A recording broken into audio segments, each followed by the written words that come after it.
So Squad might have just saved your GPU and as a result, your FPS. Yeah, I'm surprised to say this, but the devs just released 10.2 and we're finally getting the optimization the devs promised us a few months ago, and it's working. Like, they didn't just post an update and it's like a placebo effect.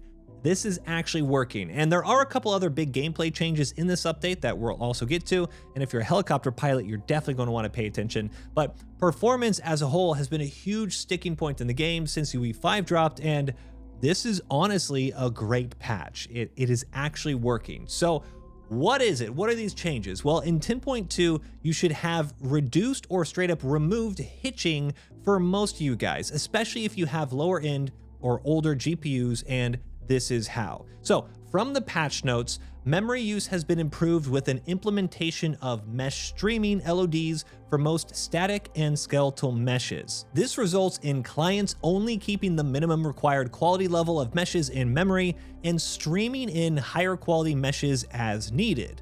All vehicles, soldiers, and weapons now have LODs streamed on demand. So if you have no idea what that means and you're not familiar with any of this terminology, here's a quick overview of how LODs work with your computer's memory. So LOD, or level of detail, is how complex a model is depending on your distance from that object. So for example, if you're on Kohat here and you see a vehicle over 1,000 meters away, you don't need to see every single little detail.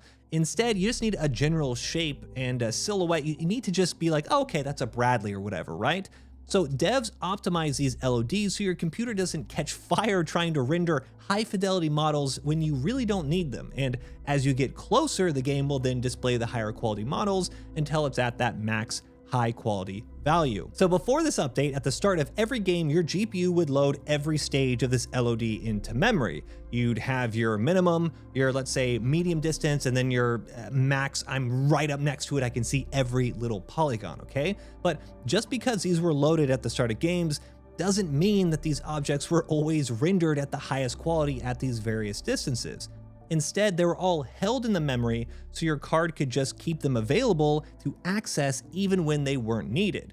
This means more resources were spent on things your card wasn't actively showing you. It was just preparing for when it was needed. But this is now changing in 10.2. So what happens now is that these LODs are streamed in whenever a higher quality is needed. And as a result, your GPU has more memory for doing other tasks. And if you need to wrap your head around this a different way, think of this like a house with 5 rooms, okay?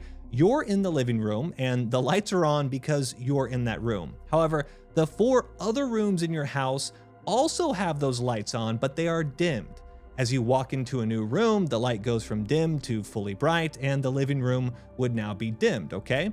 But this begs the question, why would you need these rooms to always be dimmed if you're not in them? Why not turn them completely off and save power? And that's a good question, because the power consumption of this house would obviously be far more than a house where the lights were only turned on if you were physically in those rooms. The light would only be on when you needed it, right? Well, in the second house, everything is the same. The light switches are still there, the light bulbs are still there, everything's set up exactly the same, but the lights are only going to be activated when you need it, and therefore this second house would obviously save way more money on their energy bill.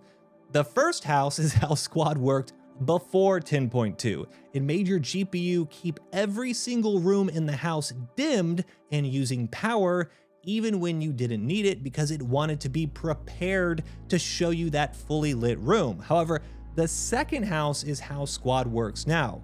Your card knows that if you do enter that room, it just has to flip that switch and the lights turn on. You don't need to be prepared by having power and dimming everything. You already are prepared. Just flip the switch on, right? So just like the second house would be far more energy efficient, your GPU in Squad 10.2 is also far more efficient in rendering your screen without holding on to meshes it doesn't need, all right? But I need to be clear here, okay? Because just because this is optimizing the game, it doesn't mean that it's going to be improving your overall FPS. Like, you're not going to be getting 10, 20, 30, whatever more FPS with these changes. Instead, it is going to improve your FPS, but in a different way. All that memory that was allocated to these LODs will be freed for doing other things, and those other things will make your game smoother. Your FPS will be far more stable. So Think of things like textures, particle effects, shadows, all that type of stuff, right? So when a lot of this stuff starts to render on your screen in combat or during explosions, your GPU will now have the ability to work through those and render them properly instead of running out of resources and just giving you that huge hitch. This freed up space should also help reduce hitching during ADSing with your picture-in-picture optics. This dual rendering process with optics is already super expensive, but once again, now your GPU actually has the resources to do all of this properly. So, if you have cards that are on the lower end of VRAM, like your 4, your 6, your 8 gigs, those type of stuff, you should see a lot better stable FPS when you play the game now. So I know that was a lot, but please let me know if this is working for you. I've already seen a lot of people online saying that maps like Sunshin, Goose Bay, Fallujah, anything that was really not performant in the past because it's just a huge or dense map or whatever, they're saying that not really having any hitches anymore. It's not chugging along. The 1% lows are way less frequent. So I hope it works for you and let me know. But in addition to these performance changes, the devs have also implemented something called continuous collision detection for all vehicle holes. And what this should do is make it far less likely for vehicles to get stuck in objects like trees when being reset, as well as making the holes themselves more accurate when the vehicle is destroyed. So if you've ever run behind a vehicle wreck and got stuck by an invisible wall, that's because the server and your client were not synced up when the vehicle was destroyed. So collision detection in games like Squad is never going to be perfect, okay? But the idea behind this continuous collision detection is a good one, so hopefully the vehicles perform better because of it. And if performance and optimization isn't getting you excited, then maybe some gameplay changes will, because the devs have increased the height at which you can take fall damage.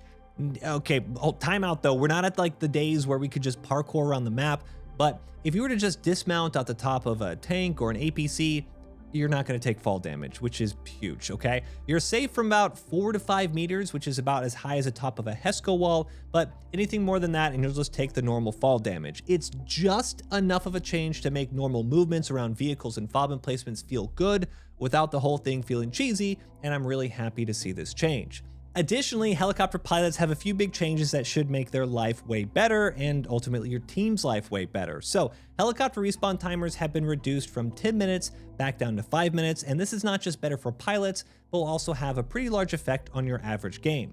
I know a lot of pilots recently that have just been playing safer because they didn't want to spend so much time waiting on the helipad for respawns, but with this shorter timer, expect a lot more of those hot drops and cheesy flanks. And right in line with these hot drops, if you land a helicopter and you dismount, completely vacate the vehicle, the aircraft will no longer slip slide around while the engine is running, making it a lot easier for pilots to land, hop out, drop a radio or whatever, hop back in, and you're good to go. And on top of all this, helicopter tail strikes will also now have a lot less chance of destroying the rotor. But that's not even the biggest change in 10.2. The biggest change is that helicopters will no longer gain additional velocity when the pilot experiences sudden game performance drops. Yes, for the past few months, if your game hitched while you were flying, the entire aircraft sped up and you basically torpedoed this thing right into the ground. Well, they fixed the bug. It's not going to happen anymore, and with the other LOD fixes, hitching while flying in general should just be way down.